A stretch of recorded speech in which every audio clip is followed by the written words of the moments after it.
né, uma profissional que atua nos estudos sobre a infância,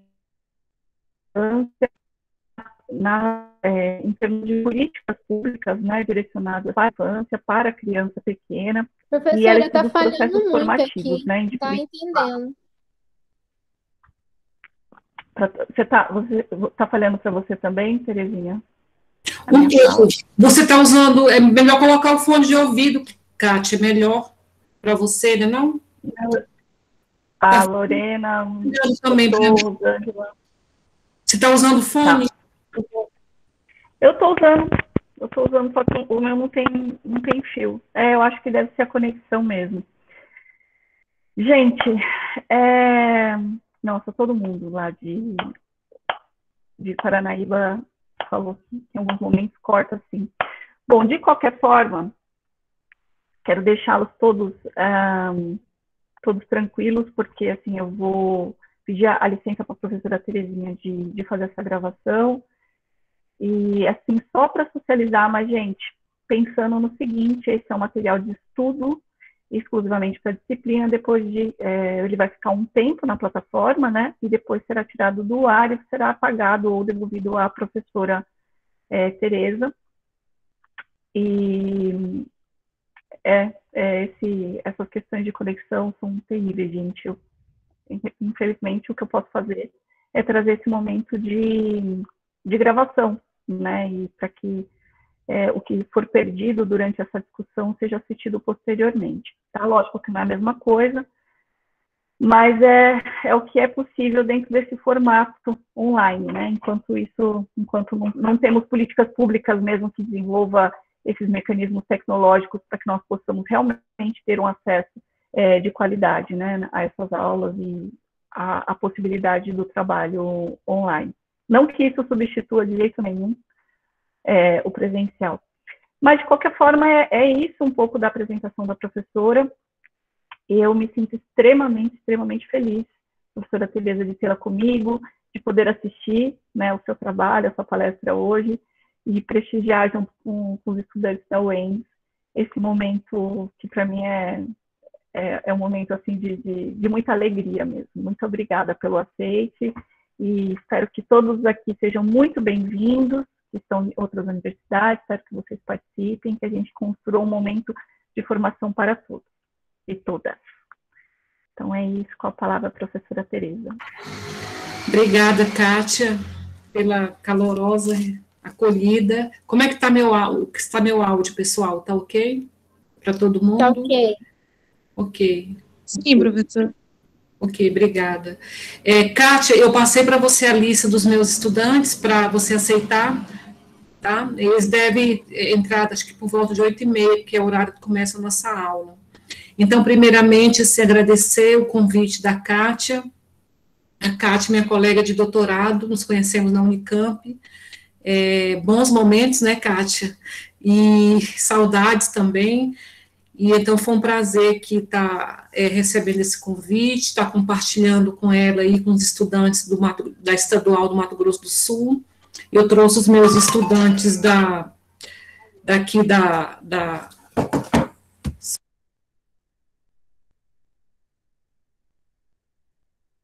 Universidade Federal de Viçosa, sou estudante de pedagogia, como você já falou. Nós teríamos aula síncrona hoje, e aí eu trouxe os estudantes para cá, para estar participando dessa conversa, até porque o tema está relacionado com a disciplina que eles fazem comigo, que é Educação Infantil e Cotidiano Escolar, e eu acho que é um momento também, eu acho não, tenho certeza, é um momento oportuno dessa oportunidade deles interagirem com outros estudantes de outros estados. Eu acho que eu sou super, eu valorizo muito esses espaços formativos onde possibilita essa interação. Eu acho assim que é fantástico. Toda a minha formação eu fiz muito, exatamente, Rosângela, eu participei de muitos eventos desde a minha graduação, assim. Então, eu acho muito fecundo esse momento. Então, agradecer mesmo. E hoje eu vou estar falando um pouco do trabalho que eu desenvolvi no meu doutorado, e para estar conversando, né, com os estudantes. Os estudantes da Kátia, boa noite, Lorena.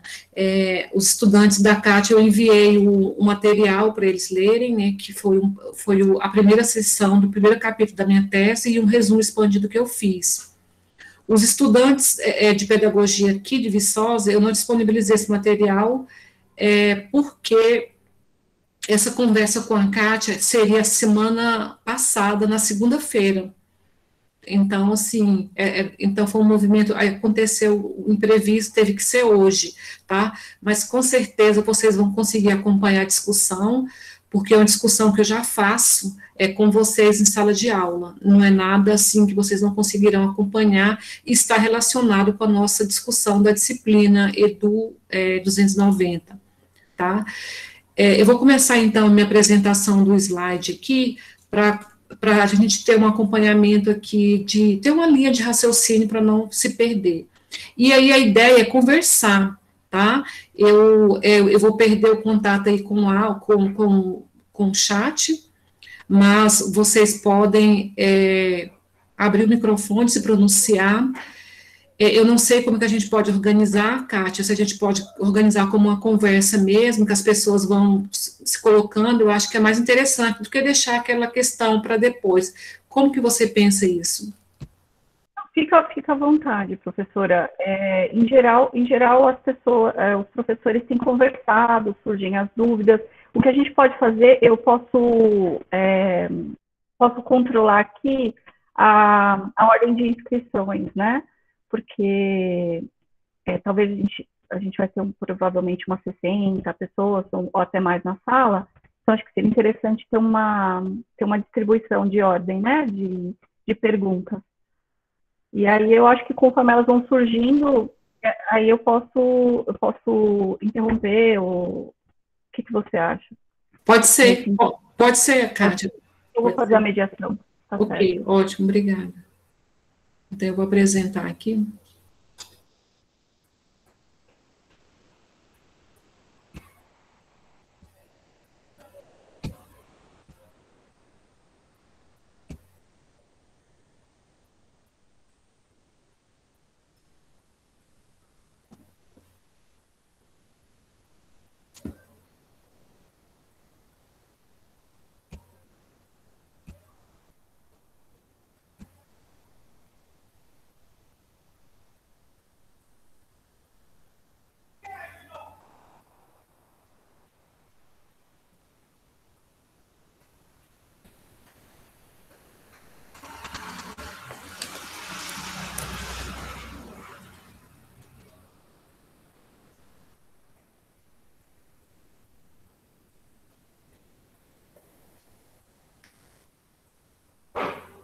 Ai, gente, cadê os meus slides aqui?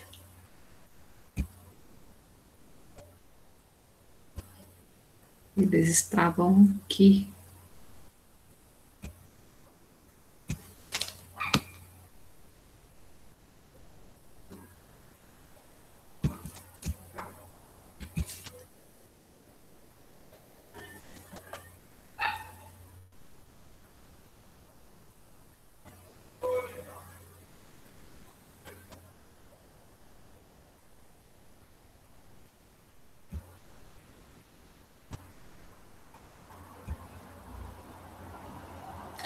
A visualização está ok para vocês, pessoal?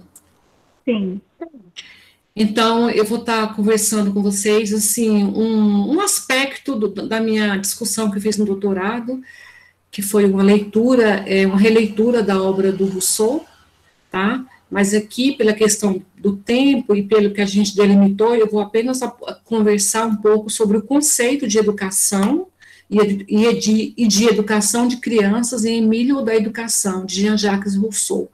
Lembrando que Emílio da Educação é uma obra, né, desse filósofo do século XVIII, da modernidade. Então, eu vou aqui só discutir esses dois aspectos, tá? Não, é apenas um ponto de tudo que eu discuti no meu doutorado. Mas, para iniciar, eu quero colocar a seguinte questão: por que ele é um clássico? Né? Por que ele é um clássico? E aí, assim, tem até um livro do Ítalo Calvino, né, vocês podem até anotar, o tema do livro dele é Porque Ele é um Clássico. É muito interessante esse livro. Quando eu comecei a estudar Rousseau, um professor me indicou e eu fiz essa leitura. Eu achei bem interessante, né? Porque ele é um clássico. E eu quero começar a nossa conversa a partir daí. Por que ele é um clássico? E aí, ler um clássico, porque os clássicos, eles vão tratar de temas, os grandes temas da humanidade, como, por exemplo, a vida, a felicidade, o amor, a liberdade, a igualdade, a educação, a política, a beleza, a morte, a natureza e muitos outros. Então, assim, são os grandes temas da humanidade. E eu posso dizer que esses temas, eles são atemporais, porque desde lá, né, da nossa, da antiguidade, essas questões, elas são faladas, elas são pensadas, elas são respondidas também. Então, é por isso que, né, por que ele é um clássico? Porque eles vão tratar desses temas. E são clássicos porque são temas atemporais, né? E aí cada pensador, né, vai responder essas questões de acordo com o seu tempo histórico, de acordo com as suas condições materiais, econômicas, culturais, que estão dadas e que permite responder. Tá? Então, a questão, por exemplo, do amor, né, é uma questão que está lá na antiguidade, e hoje nós estamos aqui falando do amor. A vida também é um grande tema, né, a gente fica sempre falando da vida, né, e se a gente for pegar aí, temos grandes clássicos, né, leituras que falam sobre isso. Então, são temas atemporais, e cada autor, cada pensador responde de acordo com o seu tempo histórico. É por isso que a gente tem que, eu quero colocar essa questão, porque os clássicos, eles não dão conta de responder, por exemplo, vamos pegar aqui a educação, de um ponto de vista da contemporaneidade. Hoje a gente responde a educação a partir das condições que são dadas. No século XVIII, na antiguidade, essa questão era respondida de acordo com aquelas discussões que estavam dadas. De repente, em diferentes tempos históricos, algumas questões não são respondidas como hoje, porque as condições são outras. Então, a gente tem que olhar um clássico e considerar o seu momento histórico, porque é o tempo histórico, é o tempo cultural, são as condições que são dadas que determinarão a forma como esses grandes temas são respondidos. E é importante a gente olhar para trás, ponderando essas questões, e ao mesmo tempo reconhecendo que dentro daquele contexto, o que aquele autor escreveu foi uma grande conquista, um grande avanço, e contribuiu para tudo que nós conversamos, estamos tratando hoje. Tá? Então, olhar para um clássico é olhar para trás, mas ponderar os momentos, né, o tempo histórico, as condições que estão dadas, as questões que eles estão levantando sobre aquele tema, diferentemente de se olharmos hoje. Tá? Então, de início, eu quero pontuar essa questão, né, o porquê ler um clássico e as ponderações de olhar para um clássico. Tá? Eu imagino que daqui 100 anos, né, as pessoas, né, de 100 anos, daqui 2020, né, em 3030, né, esse sujeito que vai olhar para 2020, ele vai olhar e falar, nossa, aconteceu isso em 2020, ó, como que essa pandemia foi respondida, as questões que essas pessoas responderam, como que eles responderam. E com certeza, em 2030, eles terão resposta e observaram um aspecto, no caso da pandemia, por um olhar que nós, hoje, que estamos no meio do furacão, não estamos conseguindo ver. Talvez coisas óbvias, a gente não está conseguindo ver, pelas próprias condições temporais nossas. Tá? Então, eu quero iniciar fazendo essa ponderação sobre como olhar para um clássico. E aí eu coloco mesmo nessa condição de ser observada por nossos futuros, né, as gerações futuras de 100 anos, né, em 3030, como que eles olharão para cá. E com certeza, tudo que aconteceu agora, tudo que a gente conquistou agora, pegando o contexto, né, da pandemia, servirá de elementos que lá para eles será um assunto que eles vão estar respondendo de forma diferente, mas que hoje nós estamos conseguindo responder. Né? E, por exemplo, o caso da vacina aí, né, que a gente, hoje eu estava olhando o jornal, já deu uma caída, né, uma queda, 400 mortes, é muito, mas para quem está 4.000 por dia, a gente fica respirando um pouco melhor, tá? Então, só para a gente se colocar no lugar de um clássico. Então, por que visitar uma obra clássica? Por que visitar uma obra clássica? Né? E aí eu coloquei possíveis respostas com questões mesmo. É para conhecer as respostas, as reflexões que foram dadas às questões e aos temas do presente.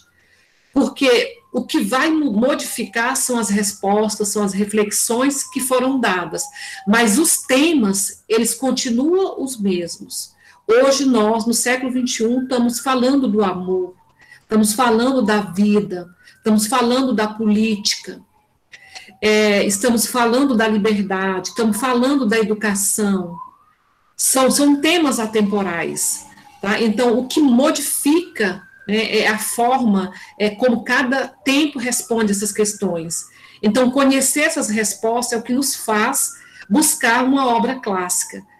E até para nos inspirar mesmo, inspirar para nossos pensamentos e reconstruir, se for o caso, e propor outras e diferentes respostas para essas grandes temáticas, que ao longo do tempo, elas não são, eu vou falar assim, que elas não são respondidas, mas elas são desenvolvidas. Porque quando a gente fala de resposta, a gente pode pensar que a resposta está dada, e as respostas não estão dadas, elas estão desenvolvidas. E a gente observa isso o tempo todo, a política, por exemplo.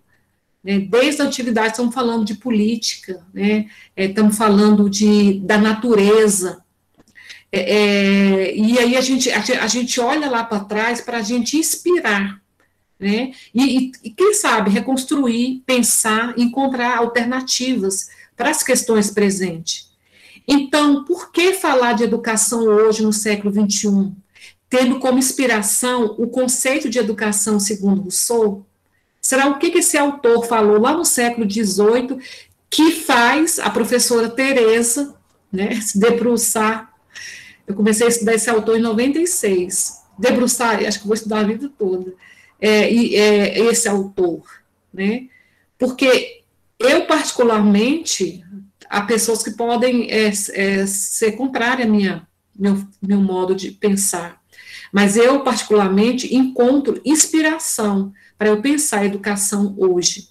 Não só a educação, mas para pensar até o meu modo de vida, a minha postura frente ao mundo, como eu me coloco. Então, para mim, é uma obra de muita fertilidade. Então, aqui nós estamos falando da educação, mas ele me inspira a pensar outras questões, até do plano de me colocar e de ser, de estar nessa passagem minha aqui na Terra. E aí a fertilidade da obra. Então, esse autor que eu trago aqui, né, é o Rousseau, Jean-Jacques Rousseau, eu trouxe a foto dele, e eu trouxe aqui algumas obras principais deles, foram obras assim que, embora eu estou aqui lendo o Emílio da Educação, mas esse autor, a gente precisa ler, no mínimo, né, eu não li todas as obras, tem muitas outras que eu não coloquei aqui, no mínimo a gente tem que ter uma visão mais ampla de todo o pensamento para entender a questão do que ele coloca sobre a educação, porque ele vai colocar a educação no Emílio da Educação, mas em outras obras há um pensamento desse autor. Tá? Então eu trouxe aqui o Emílio, ao lado tem a Nova Heloísa, e do lado tem um contrato social. Essas 3 obras foram escritas mais ou menos no mesmo período, né, e foram publicadas também um ano assim antes do outro, mas coisa diferença de um ano, tá? Do meu lado aqui, do lado de vocês, direito, tá A Origem da Desigualdade entre os Homens, que é uma outra obra que é importantíssima para a gente entender o pensamento do Emílio, porque se eu for querer entender educação a partir do Emílio só, não vai ser possível, porque alguns conceitos que está no Emílio, ele desenvolve nessas obras. Por exemplo, eu posso dizer que o conceito de natureza está na origem da desigualdade entre os homens, né? A Nova Heloísa, a gente vai encontrar um conceito de educação mais voltado para a vida particular, do contrato social, a gente vai ter uma visão mais ampla do autor. Eu não vou entrar assim no mérito de cada obra pela questão do tempo, e eu quero ter mais tempo para falar de outras questões com vocês. Eu trouxe aqui, está do lado do Rousseau, o Emílio, Rousseau, Emílio e Sofia Solitários. Esse Emílio e Sofia Solitários, a gente costuma falar que ele é uma continuidade do Emílio. É uma obra inacabada, o Rousseau não acabou, mas ela é uma continuidade. E eu vou dizer, ao longo da minha conversa, por que ela é uma continuidade. E As Confissões, que é uma obra autobiográfica do autor, é uma obra da maturidade, tá? Quando eu falo obra de maturidade, porque quando a gente estuda um clássico, a gente acaba conhecendo as obras da juventude, as obras da maturidade, tá? E eu quero foi até uma observação que eu fiz aqui, eu até escrevi aqui, que tem um autor, eu gosto muito, lá de Portugal, a Maria Constância, é isso mesmo. Ela divide o período das obras de Rousseau em 4 momentos. O período da juventude, ela vai chamar que é o período precoce. A fase adulta é o período nostálgico do autor. A maturidade é o período da esperança do autor. E a velhice é do desencanto do autor. Então, assim, as obras dele são marcadas por esses 4 momentos, que a gente chama de juventude, adulto, maturidade e a velhice. Então, ele escreveu muito, escreveu sobre tudo, política, educação, botânica, escreveu obra de arte, escreveu música, escreveu romance, como a Nova Heloísa, que é um lindo romance, enfim, todas, e tem outras obras do autor, mas, assim, há um ponto em comum que une todas essas obras, que é a questão da existência humana. Então, por isso que é importante a gente conhecer o autor, para a gente não ficar pulando, né? Então, assim, se tem obras que eu mesma, que estudei no meu doutorado, o Rousseau, mas há um ponto em comum em todas elas. Há um tema que perpassa toda a obra do autor, é a questão da existência humana, né? O homem, o Rousseau está falando do homem, da humanidade, em todas as suas obras. Se a gente for observar, por exemplo, a origem da desigualdade entre os homens, então, nessa obra, ele está falando das questões sociais relacionadas ao homem, né? Como que se constitui a natureza humana do homem, tá? Então, é quando ele fala da origem da desigualdade do homem. O Emílio, ele está falando da formação do homem. A Nova Heloísa, ele está falando das relações sociais, né? Porque a Nova Heloísa é um romance, é um romance, e é engraçado que ele fala sobre como é que eu posso falar? Um triângulo amoroso, né? O triângulo amoroso. E porque o Rousseau, ele denuncia muito as questões da sociedade da época, então ele denuncia essas relações extraconjugais que acontecem na sociedade parisiense no século XVIII. Então, a Nova Heloísa é um belo romance que fala de um triângulo amoroso aí, mas passa pela questão do homem, onde ele mostra todos os vícios e as virtudes humanas. Do contrato social também, ele está falando da organização de uma sociedade, que também passa pela questão humana. Emílio e Sofia Solitários, ele fala da vida de um casal, que é Emílio e Sofia, também é falando da questão da natureza humana. Em Confissões, ele está falando da própria natureza. Confissões é uma obra autobiográfica que ele escreve já na velhice, e ele está falando exatamente da sua própria vida, né? E Rousseau, ele gosta muito, dentro da existência humana, o que ele fala o tempo todo é sobre as virtudes e os vícios que compõem o homem. Em Confissões, quando ele fala dele mesmo, ele vai falar de todos os seus vícios e todas as suas virtudes, que perpassou toda a vida dele, da infância à vida adulta. Então, o tema comum desse autor é a existência humana. Ele vai falar do homem, ele vai falar da condição humana. Esse é o tema que perpassa todas as obras, todas as peças que ele fala, ele vai trazer essa temática da existência humana. Por isso que ele é considerado um humanista, né? Até pelo próprio tempo que ele viveu.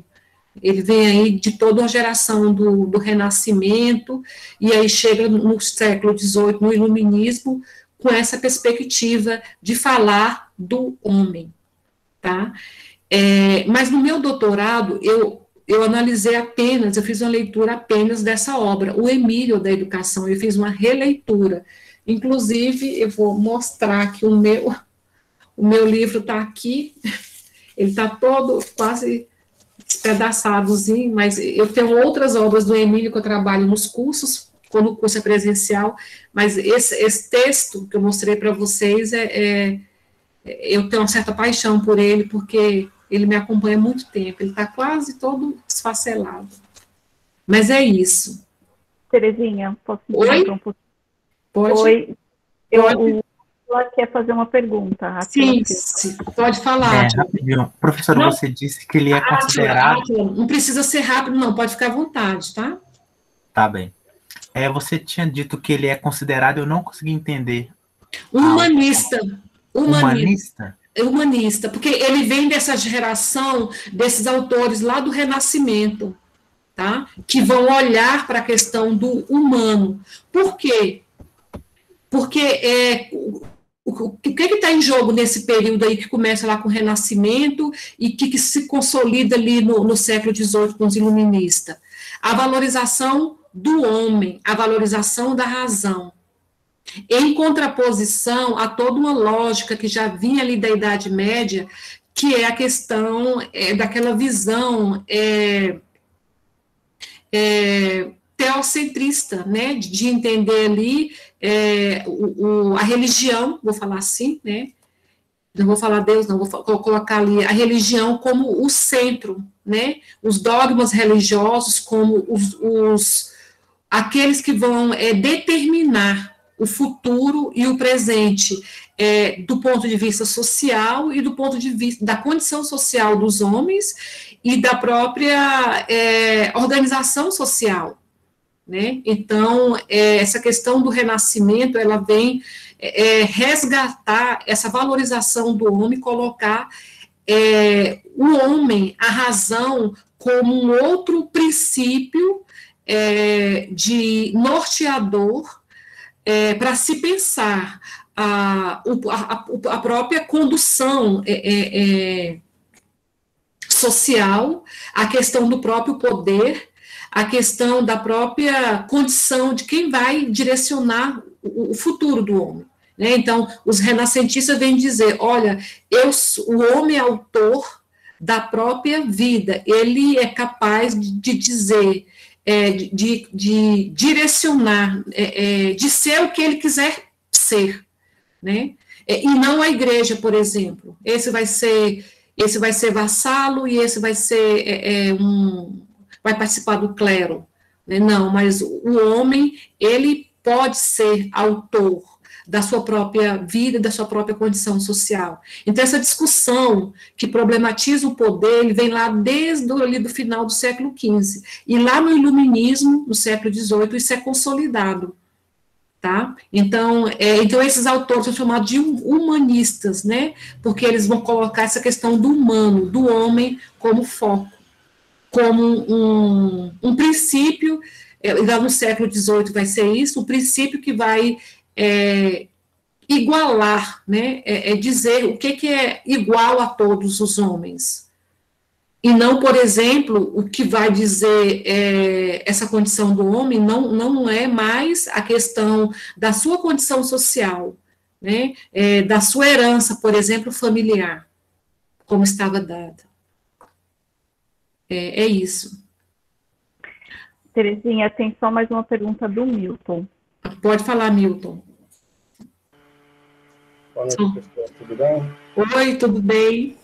Professora, parabéns pelo trabalho. Eu sei que a senhora ainda está nos propedêuticos, mas como a senhora disse, né, que podemos dialogar, não ter pressa do que falar. Eu só fiz algumas reflexões iniciais que eu vou compartilhar com a senhora. Sim, pode falar, Nilton. Bem-vindo às suas considerações. Obrigado. E parabéns pelo trabalho, tá bom? Só algumas reflexões, né, que eu já li o Rousseau, né, eu entendo perfeitamente que é importante ler os clássicos, né, só que o movimento negro, assim, né, como os pensadores intelectuais negros, sistematizam que os pensadores ocidentais, brancos, eles são hegemônicos na academia, né? Então, os clássicos, eles são hegemonicamente de autores brancos. O Rousseau, por exemplo, quando ele estava escrevendo, no século XVIII, homens negros estavam sendo escravizados, mulheres negras estavam sendo estupradas, escravizadas. Então, ou seja, o homem negro, por exemplo, ele não era considerado um homem, né? Ele era um ser semovente.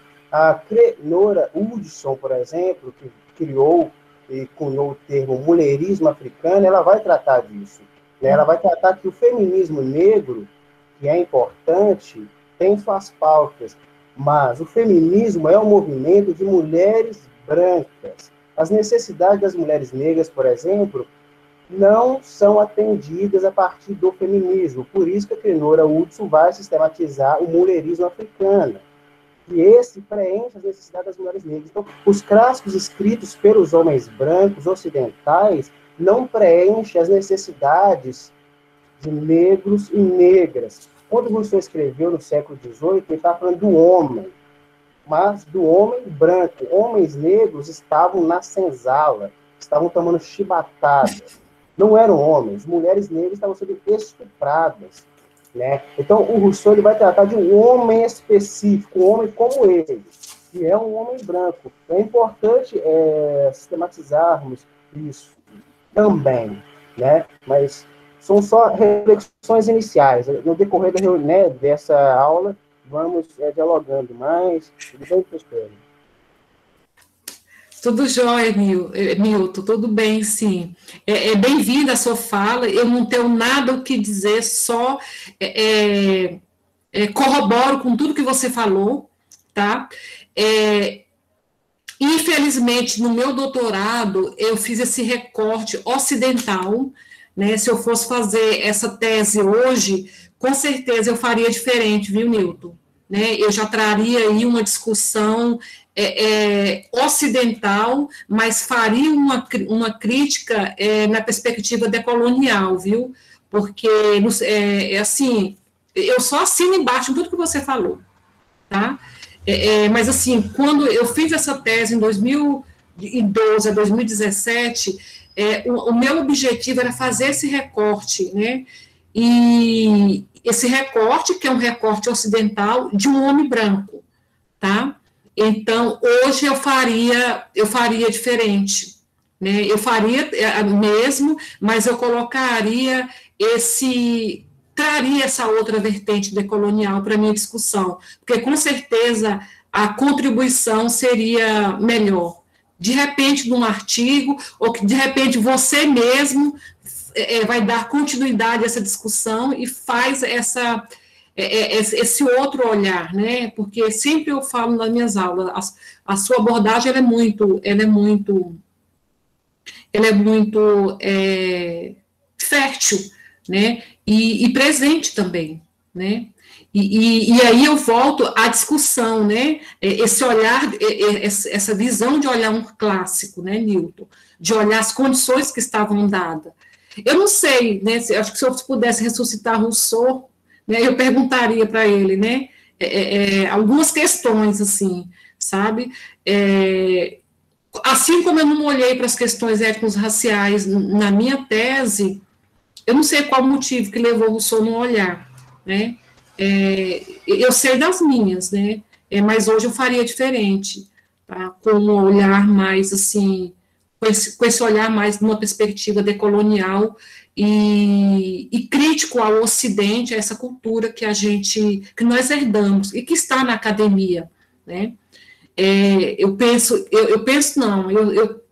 sei, porque eu já tenho, depois do meu doutorado, eu tenho feito muitas discussões com o pessoal da Federal do Rio de Janeiro, e hoje eu vejo a filosofia, né, na perspectiva não só ocidental, mas africana também, né, até por essa lógica decolonial que você está colocando aí, tá? Mas a gente vai continuando aqui e vamos conversando, viu, Milton? E todos os colegas, né? É muito bom as intervenções de vocês, assim, eu acho muito ótimo, assim. Então, diante de todo esse quadro, né, que eu poderia falar muito sobre isso, mas eu quero ir no nosso foco, pela questão do próprio tempo e da participação, eu já vou funilando aqui para a questão, então, por que Rousseau escreve sobre educação? Na introdução da minha tese, eu falo muito, né, sobre Rousseau, a questão do nascimento, essas coisas mais biográficas, mas eu penso que isso vocês encontram, até jogar no Google Wikipedia, vocês encontram. Eu penso que tem questões mais complexas para a gente conversar aqui hoje.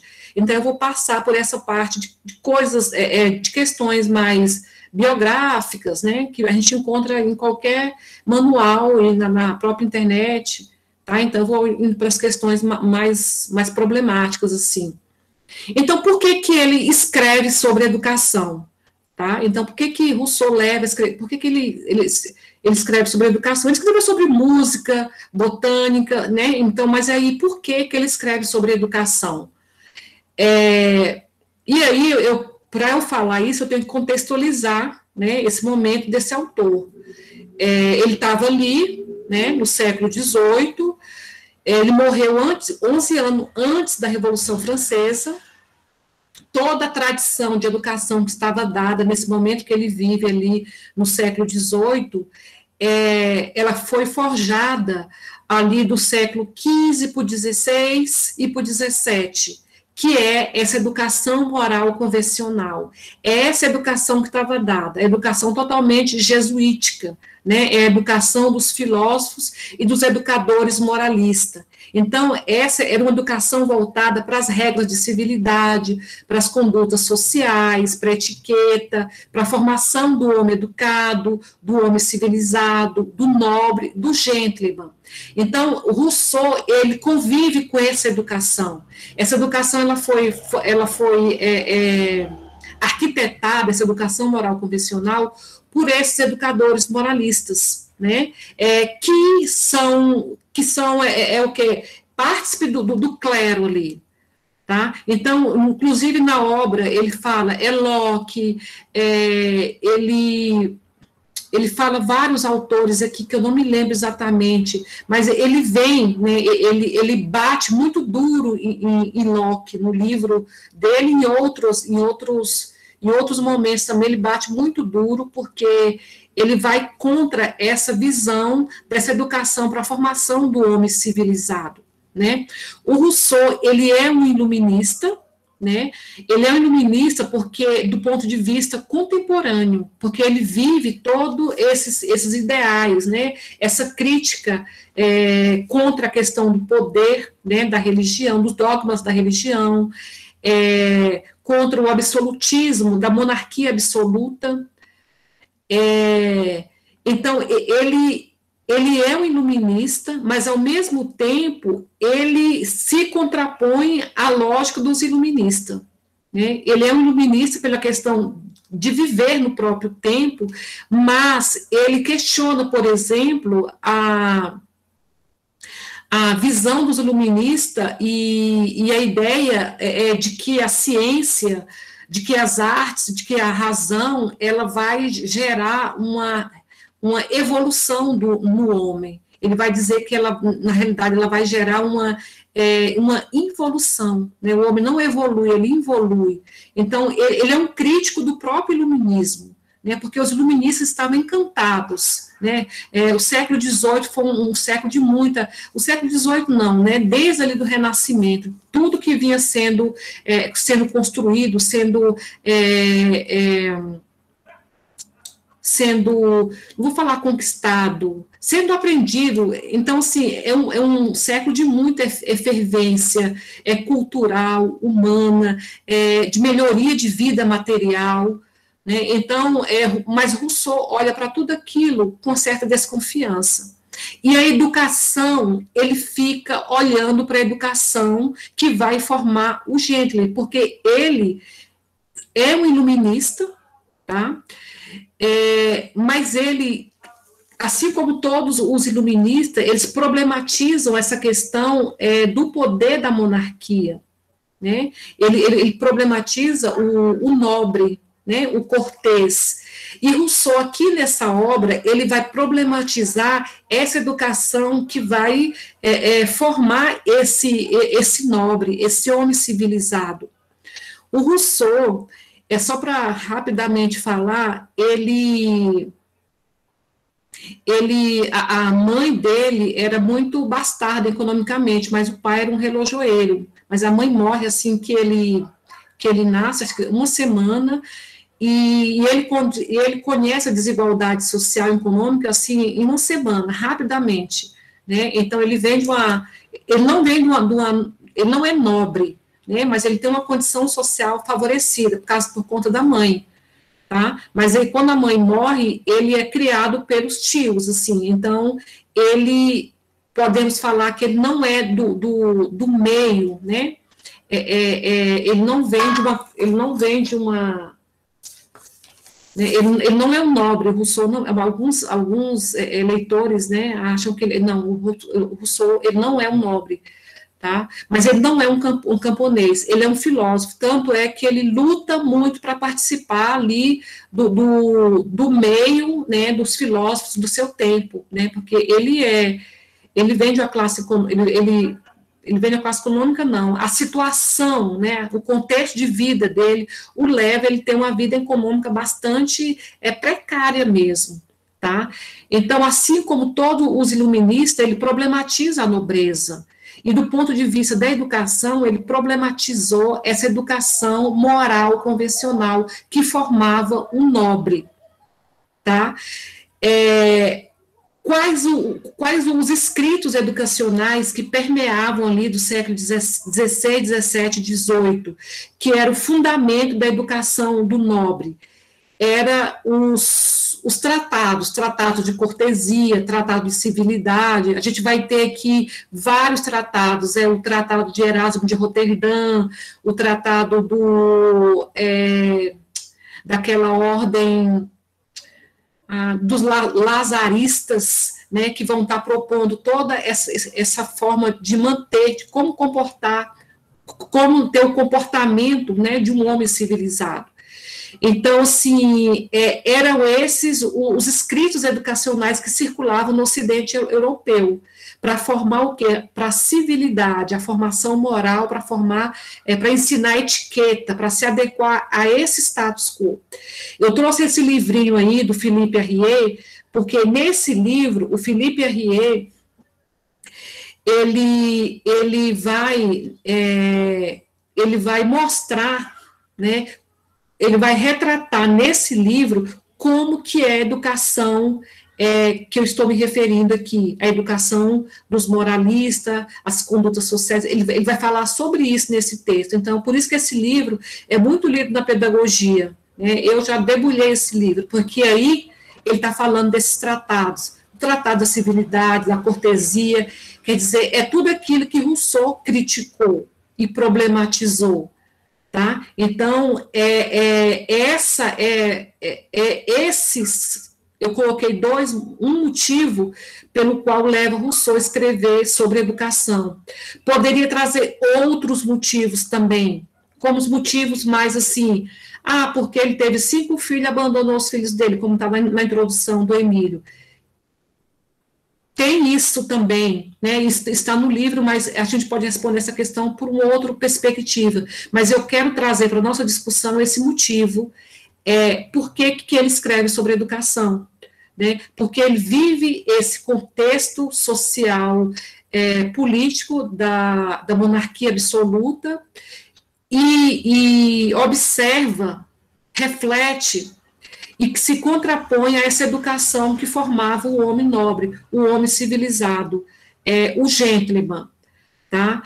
E ele problematiza esses tratados que estavam dados naquele momento histórico lá, tá? Então, esse é um motivo que leva Rousseau a escrever sobre educação, por conta daquelas condições educacionais que estavam dadas a partir da infância. Então, nós temos aí 2 questões, né? A educação moral convencional, que é essa educação moral que ele vivenciou e que ele criticou, que estava dada no Ocidente para formar o nobre, e ele vai, então, se ele critica essa educação moral convencional, qual que é a educação que ele vai propor, então? Então, ele vai colocar a educação moral natural. Essa é a resposta que ele dá no Emílio. Ele escreve o Emílio para propor esse conceito de educação moral natural, né? E aí eu vou falar sobre essa educação moral natural. E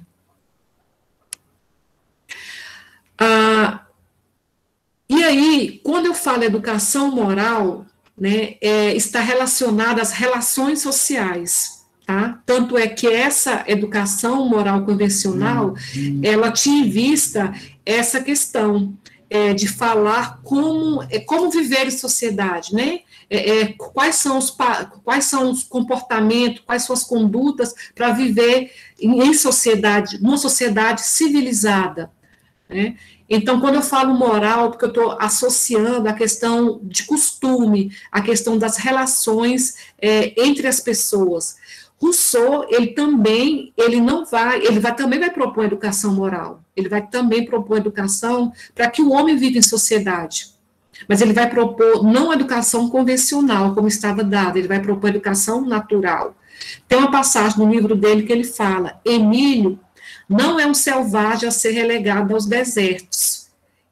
É um selvagem feito para morar nas cidades. Eu gosto muito dessa passagem, porque alguns leitores apressados vão achar que ele quer formar Emílio para Emílio viver para que Emílio vive no deserto, né? Seja um selvagem para viver no deserto. Ele falou, não, eu quero que ele seja um selvagem, mas para morar nas cidades. E aí a gente vai entender o que é essa palavra selvagem. Não é no sentido, para a gente não ser assim, anacrônico, né? Não é no sentido assim que a gente entende hoje.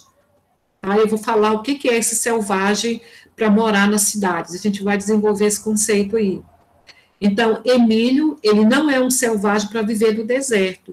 Ele é um selvagem para viver em sociedade. Ele quer que Emílio viva em sociedade. Ele não é para ficar fora de sociedade. Embora ele critica toda a sociedade, essa sociedade é pautada, essa sociedade que a educação é pautada nas regras, na conduta, na etiqueta, no comportamento, mesmo ele criticando, ele vai propor uma educação para que ele viva em sociedade.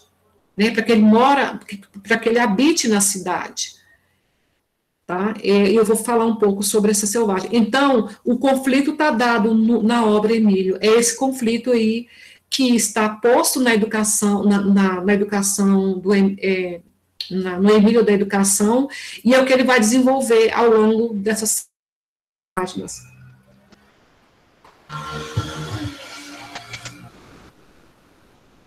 O que é educação moral convencional? né? É a educação que diz formar o homem e o cidadão. Para Rousseau, isso é uma contradição, não forma nem o homem nem o cidadão, não formam nada, né? Ele diz isso com bom tom. Então, a educação, essa educação convencional, né, jesuítica, que estava dada, a formação do nobre, ela tem vista formar o homem e o cidadão, mas aí Rousseau fala que há uma contradição imensa sobre isso, porque ela não forma nenhum dos dois, ela não forma o nada, né? E por isso ele vai propor educação moral natural. Então, busca formar o quê? Formar o homem que sabe viver de acordo consigo mesmo e ainda sabe relacionar com o outro. Ele sabe escolher e viver em qualquer lugar e país, tá? Então, a educação moral que ele propõe não é para formar o cidadão, é para formar o homem, para ele viver de acordo consigo mesmo e ainda saber se relacionar com o outro e saber escolher em que lugar morar, tá?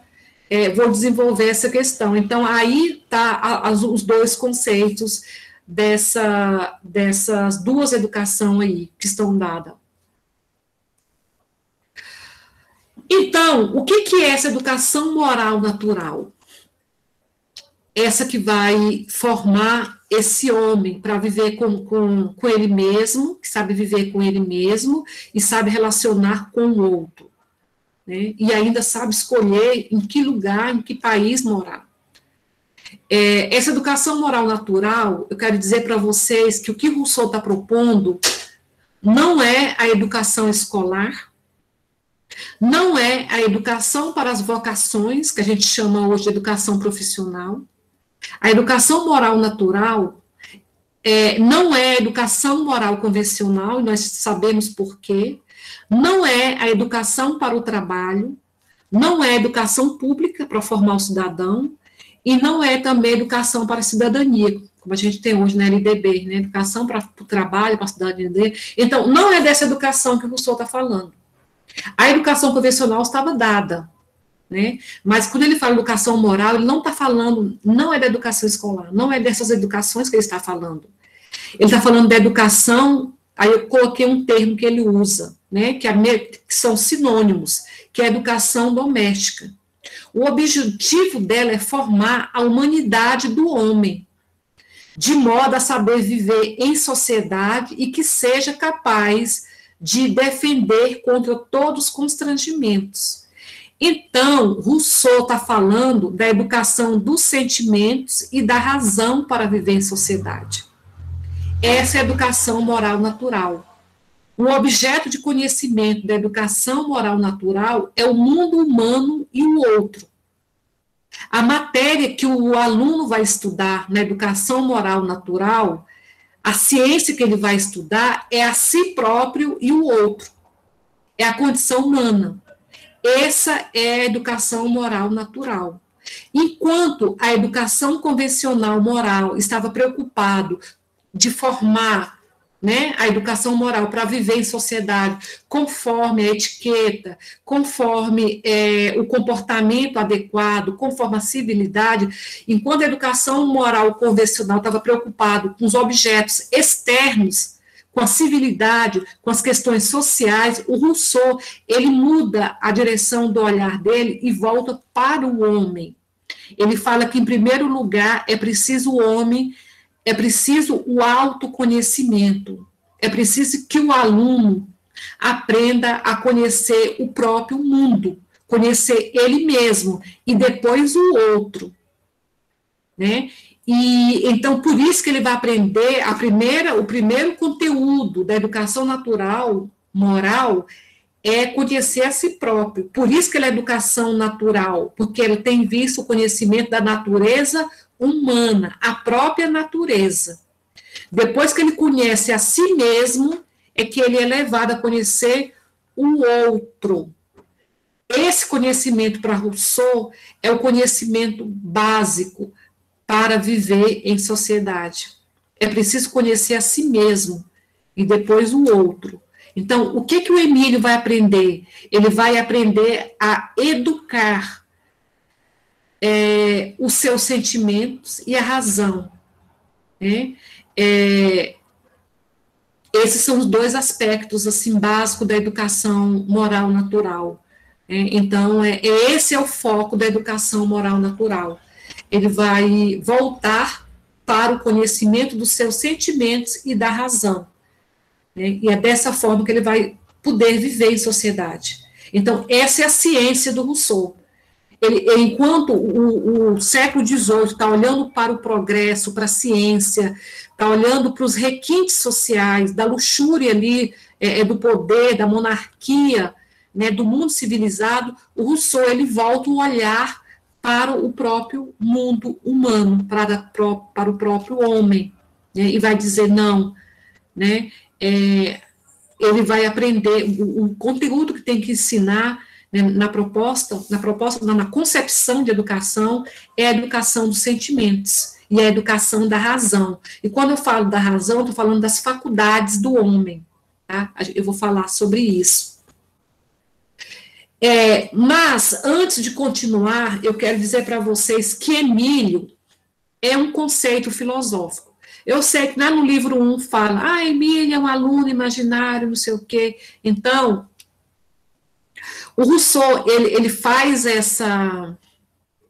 ele usa essa metáfora do aluno imaginário para materializar esse princípio, tá? Porque Emílio, ele é um conceito filosófico. Emílio nunca existiu. Emílio não é um menino, né? E aí lá no livro fala, Emílio nasceu em Paris, na França, né? Ele é branco, isso e aquilo, mas Emílio, ele é um conceito filosófico. O lugar de fala do Rousseau é da filosofia da educação. O Rousseau, ele não está no plano da aplicabilidade, né? Ele não está no plano da pedagogia. Por isso que ele critica tantos pedagogos, no Emílio e outras obras dele. Porque ele não está falando no plano da aplicabilidade, ele está falando no plano do devir, né? Ele está falando no campo da filosofia. A filosofia ela tá no campo da concepção, ela está no campo do conceito, né? A filosofia ela não tem um viés da aplicabilidade como tem a pedagogia, como tem as ciências aplicadas. Ela está no campo da reflexão, ela está no campo do questionamento, da problematização. Então, o Emílio é um conceito filosófico. Tá? Então, eu quando estava estudando essa obra, e até hoje, eu fico assim, né, porque, assim, entender que ele está falando de um conceito ali, tá? Ele está falando de um conceito, e aí, para falar desse conceito, para deixar esse conceito mais didático, ele usa uma metáfora, que é a questão desse aluno imaginário, tá? Mas não pense que Emílio, quando ele está falando do Emílio, ele está falando de um menino, então tudo isso são metáforas que o autor usa para falar desse conceito filosófico.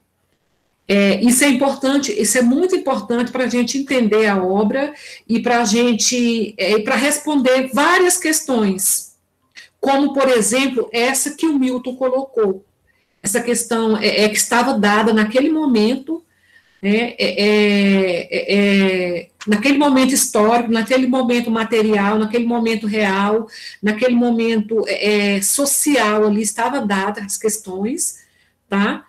Mas esse autor, ele estava olhando, o lugar que ele fala é da filosofia, tá? Então, isso eu quero deixar claro, porque o primeiro livro, o livro 1, ele vai descrever, fazer as descrições, e todos os livros, a gente tende a imaginar que ele está falando de um lugar físico. Não, ele está falando de um conceito.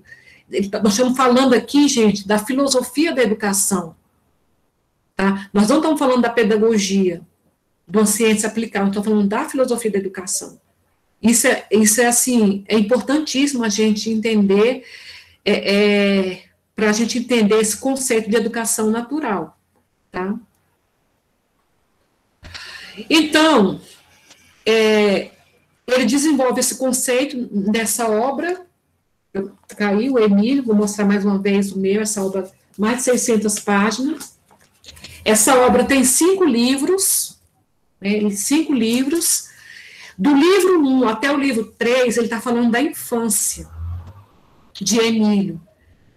E aí, como uma metáfora, ele usa do 0 aos 15 anos de Emílio, né? Então, observa aí que Rousseau, um dos grandes motivos, né, que faz se ler Rousseau do século XXI, e a grande contribuição que ele deixa aí para os modernos, é a ideia das etapas da vida, né? Então, ele vai colocar a infância como uma etapa diferente das outras etapas. O livro 4 vai falar da juventude, e o livro 5 da vida adulta, desse aluno imaginário, dessa metáfora, Emílio. Então, na infância, de 0 aos 15 anos, o que ele vai aprender? O que ele vai aprender? O conhecimento de si mesmo. Ele vai aprender o conhecimento de si mesmo. No livro 4, ele vai aprender o conhecimento do outro. No livro 5, ele vai conhecer o outro e os concidadãos, né? Ele vai conhecer os outros cidadãos dos outros países, tá? Mas, enfim, o livro do Emílio está falando do conhecimento de si mesmo e o conhecimento do outro. Esse é a educação natural. Esse é o conhecimento que ele vai aprender. Essa é a educação de Emílio. Infância, o que ele vai aprender? Né? Então, a gente sabe que ele vai aprender o conhecimento de si mesmo. O que ele vai aprender em relação a si mesmo? Ele vai aprender, né? E aí o Rousseau aqui nessa obra, ele não poderia falar da questão da liberdade, né? Ele vai aprender, essa criança vai aprender o quê? Equilibrar os seus desejos e as suas necessidades. Quando ele fala de desejo e necessidades, ele está falando de quê? Dos sentimentos. Nós vimos anteriormente que a educação natural, ele vai aprender a educar os sentimentos e a razão, não é isso? Então, os sentimentos, ele é traduzido aqui nos desejos de Emílio e as necessidades de Emílio. E as forças, né, que a gente está falando aqui, são as forças físicas e as intelectuais, que é a razão. Então, na infância, o que Emílio vai aprender? Ele vai aprender a equilibrar os seus desejos e as suas forças, né? Ou seja, ele vai equilibrar os seus sentimentos e a sua razão, que no caso aqui vai ser a primeira razão dele, que vai ser a razão sensitiva, tá? Então, esse é o aprendizado de Emílio. Observe que na infância ele não vai aprender letras, ele não vai aprender números, ele não vai aprender cor, ele não vai aprender etiqueta, ele não vai aprender o ofício, ele vai aprender a equilibrar o preceptor, ele vai potencializar os desejos, né, e as forças, e vai equilibrar. É isso que ele vai aprender. Como que ele começa a aprender isso? Primeiro, ele vai aprender pela liberdade física, né? Ele vai aprender, por exemplo, a ficar em pé, ele vai aprender a andar, ele vai aprender a pular, ele vai aprender, quer dizer, toda a questão física dele, são os exercícios da liberdade física. Então, ele vai aprender a conhecer, primeiro, o corpo. Ele vai aprender primeiro a conhecer o próprio corpo, né? Depois ele aqui eu estou falando assim, depois, mas é uma sequência assim que não, tá? Ele vai regular a liberdade de Emílio, né? Porque ele tem muitos os desejos dele e as forças dele, então ele vai aprender o equilíbrio, né? O conhecimento, eu repeti aqui, o conhecimento dos órgãos, do membro do corpo, né? Ele vai aprender a conhecer o próprio corpo, para ele conhecer os objetos, para ele conhecer as coisas, para ele conhecer os lugares, para ele conhecer as distâncias, para ele conhecer as medidas. Então, primeiro ele tem que conhecer o corpo dele, ele vai conhecer a medida, quanto mede uma passada do corpo, o palmo da mão, então ele vai conhecer a si mesmo, o aspecto físico, para que ele possa conhecer o mundo físico que está ao redor dele. Ele vai conhecer e exercitar e julgar os sentidos, o olfato, o paladar, a sensação, todas as sensações, e vai aprender a julgar. Então, é isso que ele vai aprender na infância, ele vai conhecer, ele vai começar a aprender essa questão física, né, e que passa pela sua própria liberdade, tá? Terezinha, posso Oi? só um pouquinho antes de você Pode. passar para o próximo? Tem, na verdade, 3 perguntas aqui. Sim. Vou começar pela Ieda, depois a Adriana e por último o Milton. Uhum. Ieda. Pode falar, Ieda. Boa noite, professora. Boa noite. Será que se essa concepção do Rousseau fosse levada à frente até os dias de hoje, a educação e a sociedade seriam diferentes? Tipo assim, um melhor relacionamento entre pessoas, entre política e educação? Uhum. Eu acho que a gente podia fazer o bloco, Terezinha. Isso. Deixa eu só anotar aqui a pergunta da Ieda. Tá certo. Então, Adriana.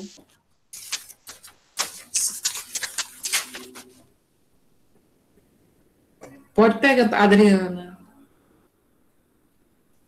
Adriana, Thaís. Boa noite. Gente, desculpa, o nariz tá meio entupido aqui, a voz tá estranha. Professora, então esse conceito fisiológico, não pode falar essa palavra? Fisiológico, inteiramente ligado a essa concepção em cima da sociedade, como se fosse baseado, então, entre as relações e convivência entre as pessoas, seria isso? Pergunta novamente, Adriana. Esse conceito, ele é ligado, então, a essa concepção baseada sobre a sociedade, como se fosse ligada em relações e convivência entre as pessoas? Entendi. Conceito de Emílio, Terezinha. Uhum. E Ok. por fim, o Milton.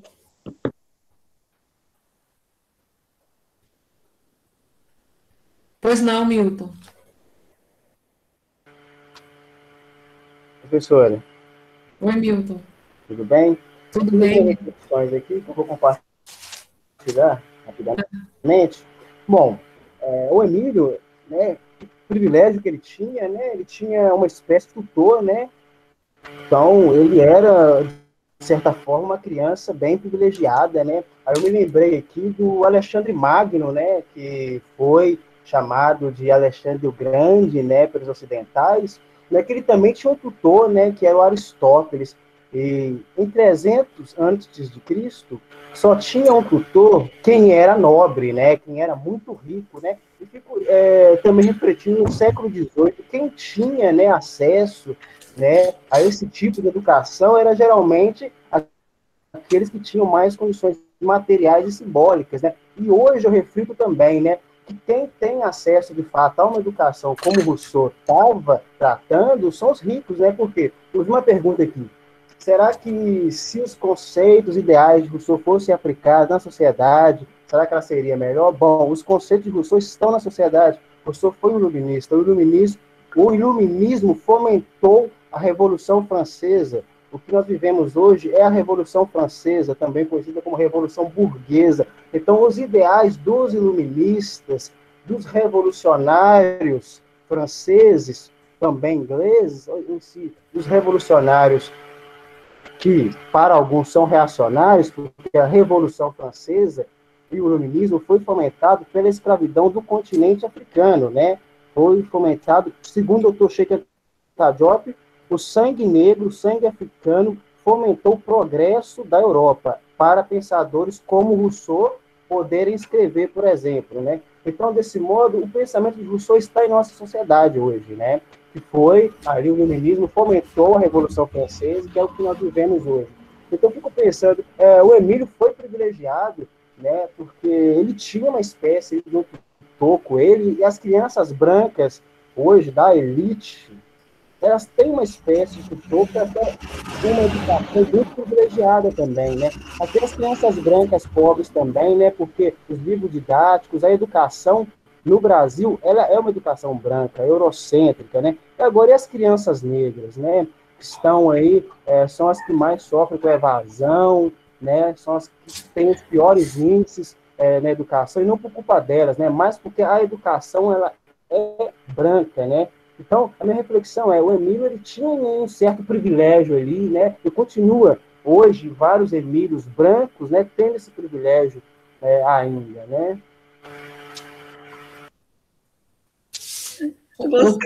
Terezinha, antes de você respondeu, tem que fazer uma observação. Adorei a colocação, Milton. Emílios brancos. Vou levar ela.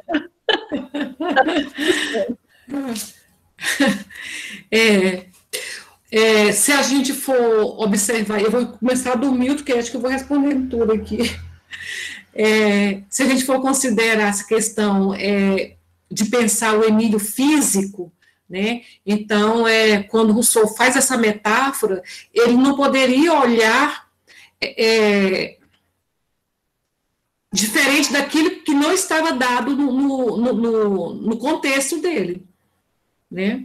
Então, sim, naquele momento histórico dele, Milton, os filhos dos nobres, eles tinham o preceptor, como você bem citou, e eles tinham o preceptor. Inclusive, ele foi preceptor de vários fidalgos, assim, antes de escrever sobre educação. Eu falo até isso um pouco da minha tese. Ele foi preceptor de vários fidalgos, assim. Então, isso estava dado naquele momento histórico ali dele. Estava dado. Tá? Então, ele não poderia ter um olhar, por exemplo, eu já falei sobre isso, de 200 anos, ele não daria conta disso. Então, ele olha para aquilo lá e escreve aquilo. Né? E, mais uma vez, nós estamos falando de uma filosofia da educação. Emílio é um conceito filosófico. Né? Quando ele põe esse conceito, Milton, ele está fazendo uma contraposição a toda uma educação aristocrática que estava dada naquele momento ali. Tá? Por isso que e é o que ele conseguiu fazer, é uma contraposição que ele conseguiu fazer, né? Com esse conceito filosófico, ele se contrapõe a toda uma educação que estava voltada para civilizar o homem, né? A toda uma educação que estava dada, pautada na questão de ensinar etiqueta, para regular corpos, mente e corações. Né? Então, foi o que ele conseguiu naquele momento histórico, para fazer essa crítica. Né? Então, a gente tem que ser um pouco, assim, ter um pouco de... não podemos satanizar o autor, né? Não estou querendo também endeusar, mas é preciso considerar esse momento histórico que ele estava conseguindo e o que ele, como iluminista, que criticou o próprio iluminismo, conseguiu fazer naquele tempo histórico. Por isso a obra dele, assim, ao meu ver, é um grande motivo, né, é uma grande obra de fertilidade, porque há nele ali um resgate ao próprio mundo humano. E aí eu respondo a primeira questão.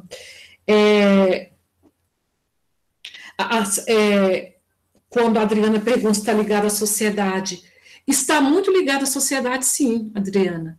Por quê? Porque a questão do autoconhecimento, do conhecimento de si para conhecer o outro, é uma questão extremamente atual, que nós, no século XXI, ainda não conseguimos. O autoconhecimento ainda é um desafio, porque, na realidade, o que Rousseau faz aqui, ele está resgatando um pouco aquela ideia de Sócrates, conhece a ti mesmo, né? Então, assim, ele está propondo o autoconhecimento. Então, essa educação, ela está ligada à sociedade, porque o autoconhecimento, para Rousseau, é o primeiro conhecimento, né, para depois conhecer o outro, e o homem viver em sociedade. Né? Como que eu vou viver em sociedade? Como que eu vou conviver com o outro se eu não conheço a mim mesmo? Se eu não tenho um equilíbrio, né, dos meus sentimentos, dos meus desejos e das minhas necessidades? Tá? Então, é uma educação, sim, voltada para a sociabilidade. Até porque, quando ele fala desse selvagem, aí eu quero voltar àquela discussão, a ideia do selvagem é exatamente porque esse selvagem, ele é selvagem porque ele tem a sua natureza humana desenvolvida, porque nós nascemos homens, né? Mas é preciso aprender a ser homens no sentido da sua própria humanidade, e é isso que ele está propondo aqui na educação dele. o desenvolvimento da humanidade do homem, que passa pela questão da liberdade. E essa liberdade aqui na infância está falando da liberdade física, e depois ela vai se metamorfosear, se transformar na autonomia do homem. Tá? Então, nascemos livres, mas precisamos aprender a sermos livres. Né? E aí eu toco na questão da própria autonomia. A pergunta da Ieda, será hoje, seria melhor? Infelizmente, nós herdamos a educação hoje, nossa educação hoje, que nós herdamos, foi a educação moral convencional. Né? Essa foi a educação herdada pelo Ocidente, não foi a educação rousseauista. Né? As escolas deveriam pensar, e aí eu estou falando aqui, né, do meu ponto de vista, né, pensar sobre a fertilidade que ensinar a criança a conhecer a si mesmo, a conhecer os seus limites, a equilibrar os seus desejos, as suas necessidades. Né? Então, assim, a busca pelo autoconhecimento, conhece-te a ti mesmo, ainda é uma busca, hoje, do homem do século XXI. Né? As escolas estão, hoje, qual que é a preocupação hoje da escola? Né? Se não é a questão do conhecimento formalizado. Né? Então, assim, a busca pelo autoconhecimento, do conhecimento como do outro, infelizmente, ela não foi o conhecimento que vigorou no mundo ocidental e na América. Né? Ainda nós precisamos buscar Rousseau para a gente ver a importância que é essa questão do autoconhecimento, do conhecimento de si, né, e o conhecimento do outro, para vivermos em sociedade, termos uma sociabilidade menos excludente, menos desigual. Tá? Não sei se eu respondi, mas eu acho que é isso. E eu trouxe aqui algumas passagens do livro, não sei se vai ficar, acho que já são 9h30, não sei se vai ficar muito, né, mas só para ilustrar passagens da obra, assim. E aqui eu gosto muito dessa passagem onde ele fala que o caminho porque na realidade, qual que é a proposta, qual que é a concepção? Igualar potência e vontade, isto é, as faculdades devem estar equilibradas aos desejos. Então, o tempo todo que o Rousseau está propondo, né, desde a infância, esse equilíbrio entre os desejos e as faculdades da criança. Né? E aí ele vai falar de várias cenas pedagógicas, onde essa criança, esse Emílio, que é uma metáfora, né, o preceptor, ele vai estar regulando essa liberdade e essas faculdades de Emílio. Né? Porque qual que é a palavra-chave da educação natural? É a educação voltada para o equilíbrio. Né? É o equilíbrio dos desejos e o equilíbrio da razão. Né? Então, essa é a regulação dessas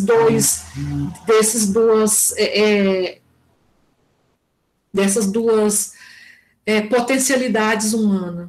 Tá? E aí eu encerro minha fala por aqui, já são 9h30, né, para a gente ter mais tempo para conversar, assim. Obrigada, Terezinha, foi ótimo. Eu fico, extremamente feliz, né, com o dia de hoje. Realmente o tempo nos atropela. Eu tenho tem mais 3 pessoas aqui que se inscreveram. Eu acho que a gente pode encerrar na fala do Milton devido ao horário, exclusivamente isso. Kátia, eu só queria fazer uma observação para os meus alunos, que eu vou colocar no chat a lista de frequência, tá bom? Fica à vontade, querida. Tá, então bom, só isso aí.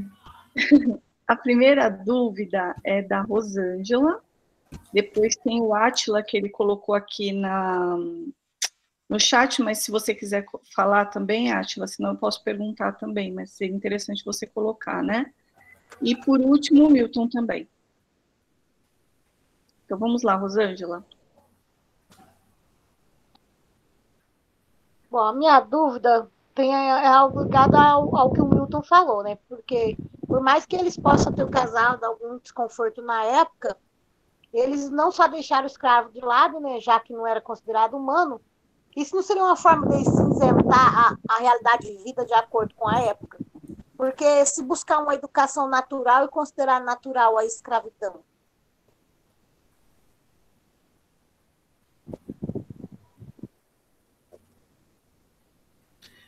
Ok. Vamos por bloco, Kátia? Isso, agora é o Átila.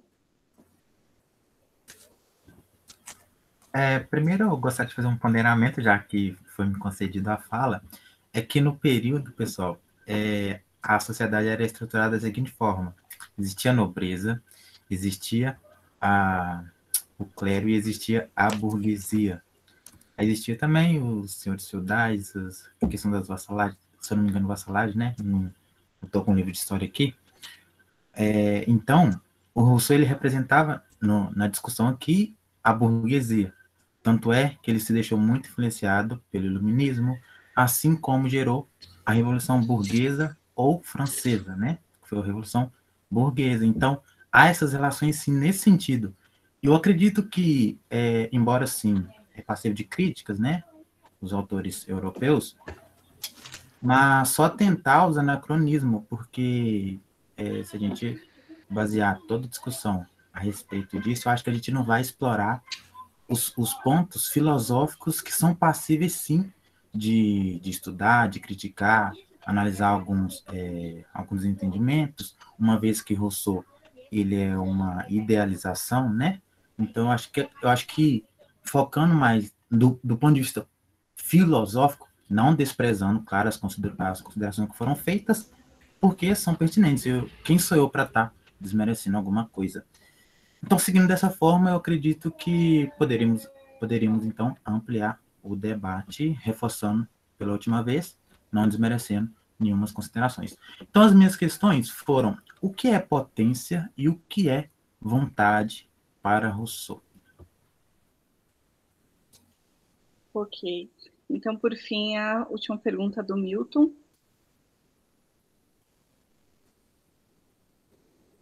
Bom, né, eu vou reiterar algumas reflexões que eu fiz aqui, né? Bom, estudar os clássicos, sim, muito importante, de fato, corroboro, né? Mas pensadores negros, como pensadoras também, como Catiúcia Ribeiro, Silvia Almeida, vão sistematizar, né? E a academia ela é embranquecida, né? Ela é branca e ela é ocidental, de fato, né? E os clássicos são majoritariamente pensadores brancos e ocidentais, isso é fato, né? Mas eles não preenchem as necessidades, né, de pessoas negras, de corpos e mentes negras. Isso também é fato. Então, é necessário também que a academia se adeque também, né? Aconteça uma revolução cultural na academia e disponibilize clássicos de autores e autoras negras. Isso é importante. Né? A Crenora Hudson, por exemplo, ela vai sistematizar a questão do mulherismo africano, como eu disse, né? Que o feminismo negro ele é importante, mas as necessidades das mulheres negras podem ser mais preenchidas com o mulherismo africano. É uma questão importante, né? E outra questão é que não é anacronismo, né? Porque anacronismo é você colocar valores, não, um pensamento de uma época e tentar encaixá-lo em outra época. Só que o homem e a mulher sempre foram seres pensantes. Da mesma forma que o negro e a negra hoje querem liberdade, o negro e a negra no passado também queriam liberdade. Não é verdade? E se os brancos os escravizaram e os condicionaram àquela condição até o século XIX, é por um objetivo. Nós sabemos qual é, ou poderemos saber, quem quiser estudar mais sobre isso. Então, não é anacronismo, né? O autor, como Rousseau, vários outros autores, segundo Cheikh Diop, escreveu livros em cima de sangue de homens e mulheres negras, e crianças negras. O segundo, Gilberto Freire, estuprou crianças. Estamos estudando aqui educação infantil, não é verdade? Crianças de 10, 12 anos foram estupradas por homens brancos, velhos e novos também. Isso está no livro Casagrande e Senzala. Outra questão também é que Rousseau fala da liberdade, mas não fala da liberdade de homens e mulheres negras, né? O que seria importante o autor branco que pensasse de fato, né, na humanidade ou na humanização, pensasse. Não escreveu sobre isso. E não é anacronismo. A liberdade é um pensamento que permeia o homem desde os tempos mais remotos, né? E a educação que o Rousseau fala é uma educação dos brancos, né? Não é uma educação para os negros, que naquele tempo eram condicionados a estupros e violências de diversas formas, né? E Rousseau também vai tratar de questões sociais, né, pautadas nas pessoas brancas, Estamos falando de filosofia. Tem um livro chamado O Legado Roubado, que foi escrito pelo Dr. George James. Nesse livro ele vai sistematizar como os gregos roubaram os mistérios queméticos ou egípcios e chamaram de filosofia grega. Então, se estamos falando de filosofia grega ocidental, são conhecimentos roubados do Egito Antigo, de Kemet. Isso está no livro O Legado Roubado, do Dr. George James. Então, vamos com muitas ideias também. Os negros lutaram, né, desde do processo de escravização contra as violências dos brancos. Se não foram ouvidos, que tinham um objetivo e só foram teoricamente libertados no século XIX por um objetivo também. Nós sabemos qual é, que é o sistema capitalista, não por nenhuma benevolência ou complacência, né? Então, enquanto Rousseau escreveu seus livros, né, vários negros estavam lá morrendo, mulheres negras estupradas, né, como sistematizou muito bem Catiúcia Ribeiro, né, e outras pensadoras e pensadores também, né? Então, os livros de Rousseau, como Emílio da Educação, né, para falar das desigualdades, né, entre os homens, foram escritos quando mulheres negras estavam sendo buscadas nas senzalas e sendo estupradas por homens brancos, como Rousseau, por exemplo. É importante pensarmos dessa forma também. Eu tenho várias referências para utilizar aqui e respaldar tudo que eu estou falando, né? Estamos na academia e isso é importante. Ok, a Maria Madalena levantou. Maria Madalena, por favor. Ai, que bom. Então, a gente encerra então na Maria Madalena, gente, porque já são quase 15 para as... quer dizer, no horário de Mato Grosso são 15 para as 9, é isso? E aqui 15 para as 10. Vamos lá. Me desculpa a interrupção aí, mas assim, querendo muito falar assim da questão da fala do Milton, infelizmente, né, nós somos muito influenciados até hoje pela cultura europeia, né, que tem muito a ver com essa questão da escravidão. E é muito interessante que no período, como a gente está estudando muitos filósofos europeus, essa expansão grande da influência da filosofia, muitas vezes francesa, e entre outras questões, não tem como, né, não ver que tem um lado obscuro em tudo isso, né, infelizmente. Mas, assim, é muito interessante, eu amei escutar você falando, Terezinha, sobre Rousseau. Eu não sou muito próxima em questões de educação, né? Mesmo eu estando cursando pedagogia este ano, eu sou mais apaixonada por matemática, essas coisas, e eu estou, assim, eu queria agradecer muito a você e a Kátia, porque eu estou literalmente me apaixonando por filosofia, porque eu acho muito interessante o que Rousseau vê na questão da educação, né? É isso que eu queria falar mesmo. Obrigada. Então, gente, algumas questões com a questão do Milton, né, que a gente já vem conversando, é uma questão, assim, que eu já me posicionei em relação a isso, né, acolho, tá? Tem um ponto de divergências em relação, porque é importante conhecer toda a obra do autor. Por exemplo, o meu livro está ali, As Confissões, né? O Rousseau, assim, ele não vem de classe, ele não é um nobre, tá? Ele não é um nobre, Tá? Então, assim, tem pontos de divergências. Eu penso que a gente poderia, assim, surgir algumas leituras, né, como as Confissões, que fala, os livros autobiográficos dele, para vocês conhecerem mais, né, o lugar desse autor, o lugar material, as condições materiais que esse autor produziu. Tá? Eu acho que isso aí vai ajudar a refletir sobre alguns posicionamentos mais taxativos, né?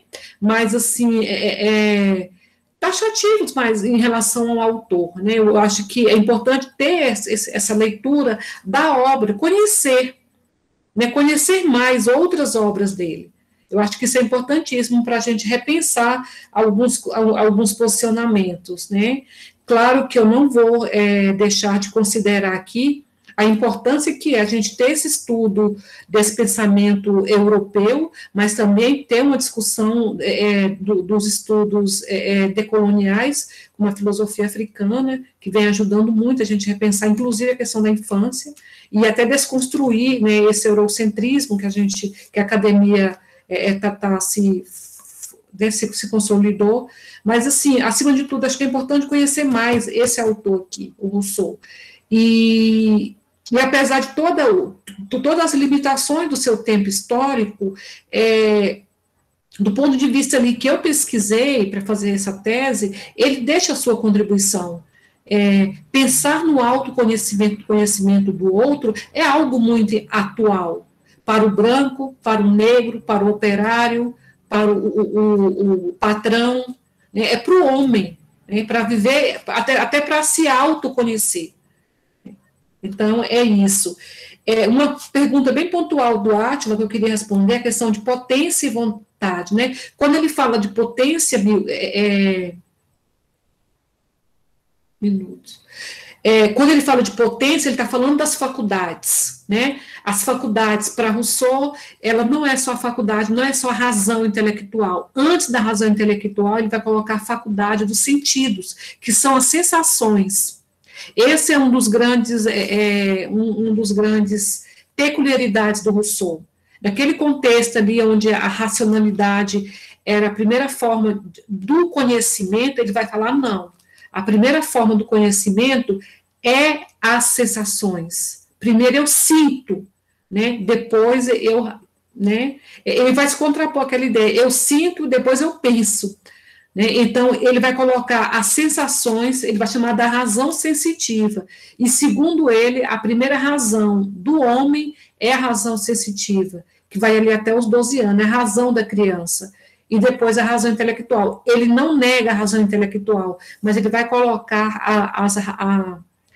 a razão sensitiva como a primeira forma do conhecimento, porque primeiro sentimos, né, é a questão das sensações. Então, ele vai falar a potência seria as sensações, a curiosidade, as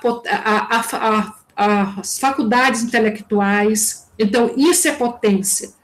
Agora, a vontade são os desejos, são os sentimentos, são nossas necessidades, tá? E ele vai dizer, então, a educação, Átila, de Rousseau, resume nesses dois pontos que você colocou, potencializar as potências e a vontade, e equilibrar, né? Porque ele vai criticar, por que ele fala do equilíbrio? Porque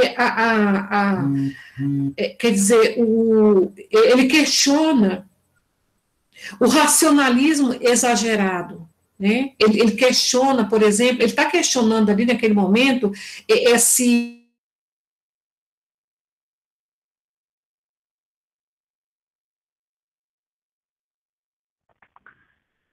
Gente, travou para mim, travou para vocês também? Travou, professora. Sim, professora. Aqui também. Nossa, eu acho que ela não... Eu acho que ela... eu vou mandar uma mensagem. Talvez acabou a bateria do notebook. Pode ser. Sempre a tecnologia nos brinda com esses momentos, né? Gente, eu vou mandar uma mensagem só aqui para a professora. Só um momento, por favor.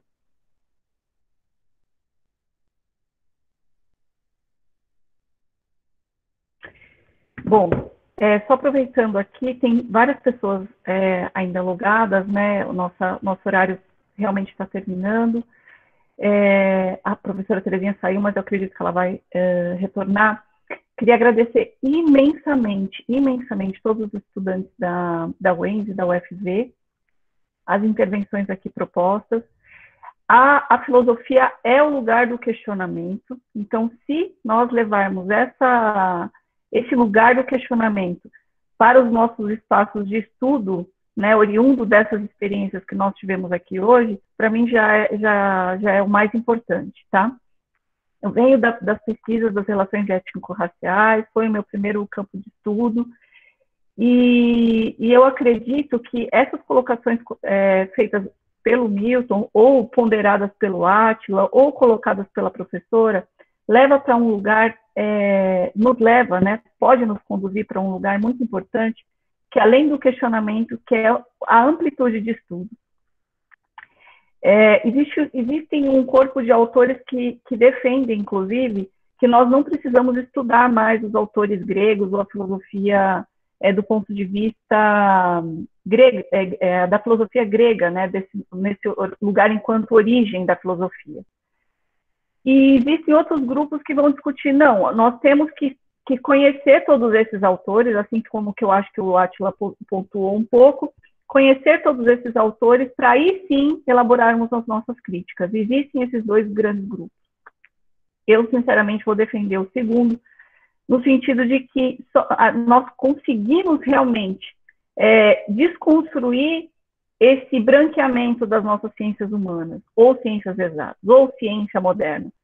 Nós conseguimos desconstruir esse conceito de branquitude construído nas ciências e na nossa história da humanidade através desses estudos considerados clássicos, porque realmente o clássico já é uma ideia de que existe um grupo de autores que são mais importantes do que outros, né? E esses autores também têm origem social, têm origem no mapa mundi. Então, assim, existe uma construção para que nós entendamos que esses autores são mais importantes do que outros.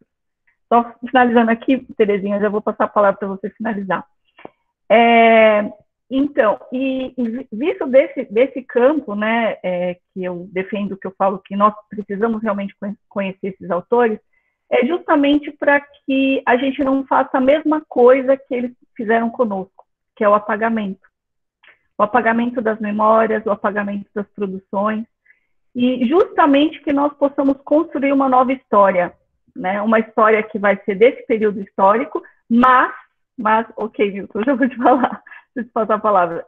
É uma história que vem desse período histórico, que também vai olhar para a história a partir de 2021, mas também, gente, que possa trazer esse movimento científico que é o que nós defendemos dentro da academia, que as coisas mudam, que está sempre em construção, né? Então, assim, nesse segundo semestre, Milton, só para finalizar e passar para o encerramento da professora Terezinha, né, para ouvi-lo também, nós vamos estudar a filosofia africana, né, do ponto de vista de um pesquisador que vai falar sobre filosofia africana, que vai trazer textos a respeito de filosofia africana, porque não adianta a gente ir para o estudo da Bell Hooks, para o estudo da Chimamanda, para o estudo de outros autores, da Grada Quilomba e de várias outras autoras e autores, o Achille Mbembe, né, que é um filósofo africano também, que está muito em voga no Brasil hoje, discutindo necropolítica. Nós não vamos para esse sem beber nos considerados clássicos. O Achille Mbembe mesmo é um grande exemplo disso. Ele vai em Foucault, ele vai no culturais para discutir qual que é o papel do Estado hoje em dia, qual que é o papel do Estado e como que ele se relaciona com as populações negras, né? E principalmente. Então, assim, só para eu vou passar para a professora Terezinha, porque ela já estava, não sei se ela caiu. Ixi, acho que não, ela está aqui. Para a professora Terezinha para ela encerrar, e logo em seguida eu passo para você e a gente continua esse diálogo, se assim você desejar, tá bom? Então tá, Terezinha.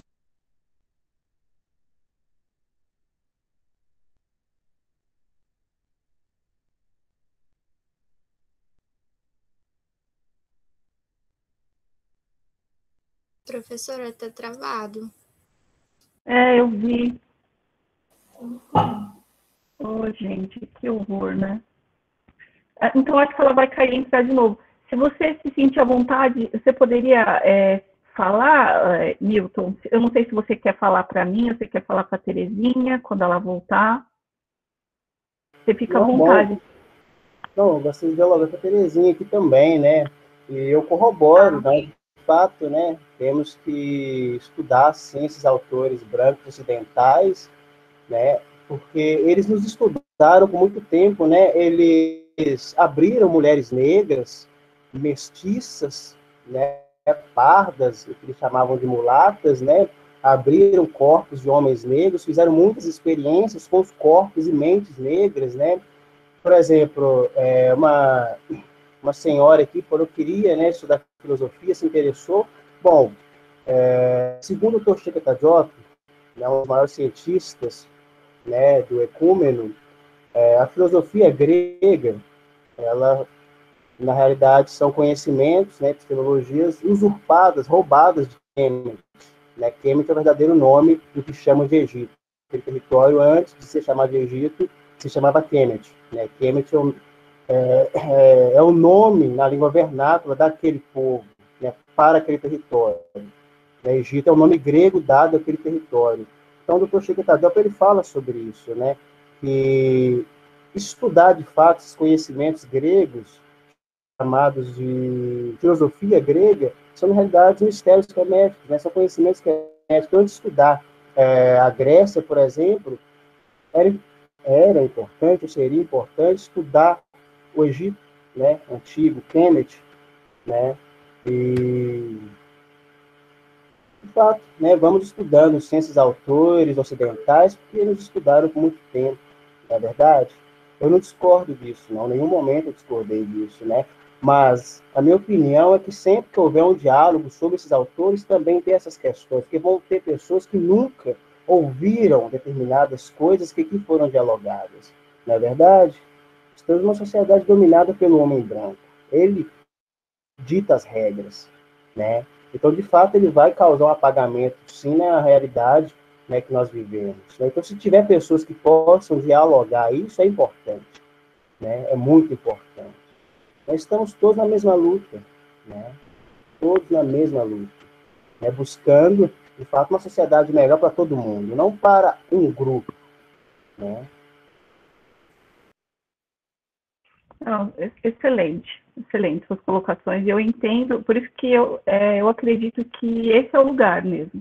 Esse é o lugar do questionamento, esse é o lugar de nós questionarmos os cânones da nossa educação e do conhecimento socialmente produzido até agora.